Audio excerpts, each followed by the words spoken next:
images of refugees being tear-gassed at the Hungarian border stunned the world. The United Nations called it shocking and unacceptable. But the country's controversial Prime Minister Viktor Orban isn't backing down. He's vowed to challenge the new EU plan to resettle 120,000 refugees across Europe. Joining me in the arena from Budapest is Zoltan Kovacs, chief spokesman to the Hungarian Prime Minister. Thanks for joining me on UpFront.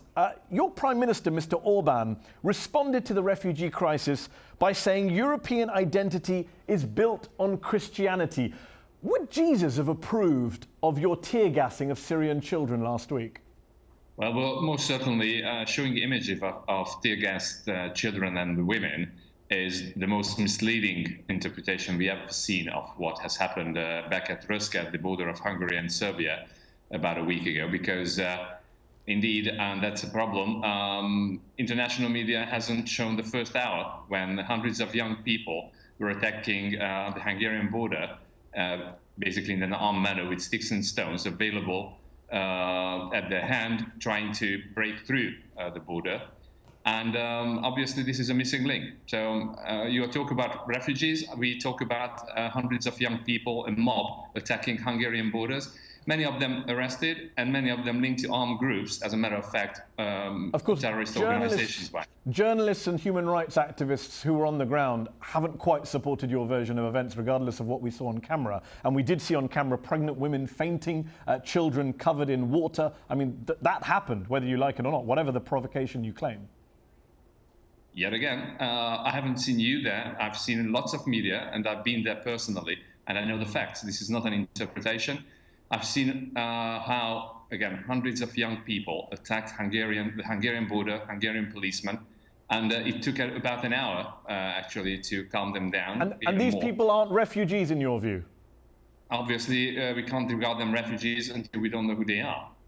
What would you think if your country's border would be attacked by a mob trying to break in? So we say them that this is not the way you come in. There is a legal way. We have provided the legal ways and means entering Hungary and the European Union, but they wouldn't like to use it. They would like to come through by force. You realise, though, don't you, that the majority, 2/3 of the people coming into the EU in the first 6 months of this year, according to the UN, were from Iraq, Syria, Afghanistan, Somalia, Eritrea. These people are coming from war zones, coming from human rights abuses, and surely it's the job of countries that are signed up to the Refugee Convention to take them in. The point you make is indeed one major problem. According to our numbers, of the 250,000 illegal migrants who came through the Hungarian border, less than 1/3 claim to come from Syria, which is the closest war zone or conflict zone to Europe. Others are traveling even more miles, kilometers actually, to reach the borders of Europe. That itself is a problem. 2,000-3,000 miles away from your home, it is really and pretty interesting to ask for help, for an immediate help, though your life was not in danger, say in Turkey, well, Greece. Of course, Turkey, Lebanon, all these countries do have the vast majority of refugees from Syria.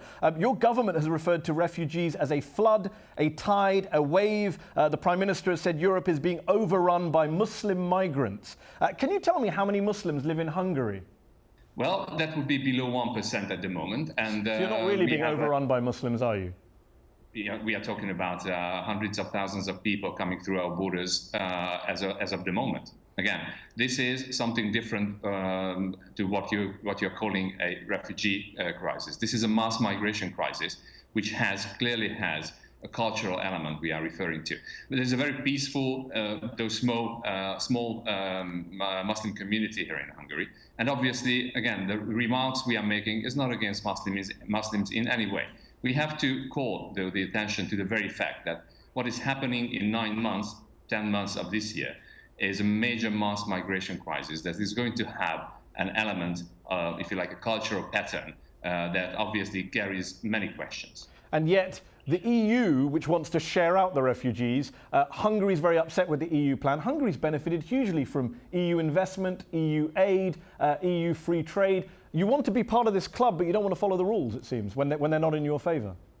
You're trying to connect mass migration issues to another issue which has nothing to do with it. The distribution of European resources is not a gift to Central Europe. That's, if you like, part of a business, because obviously we are also giving lots of things to the Europeans, markets, workforce, and so on. Yet again, we have to come back to the issue. What we face here is a mass migration, an influx of people through the European borders, which are not protected at the moment. Okay, Zoltan Kovacs, we'll have to leave it there. I'm afraid we're out of time. Thanks for joining me on UpFront. That's our show. We'll be back next week.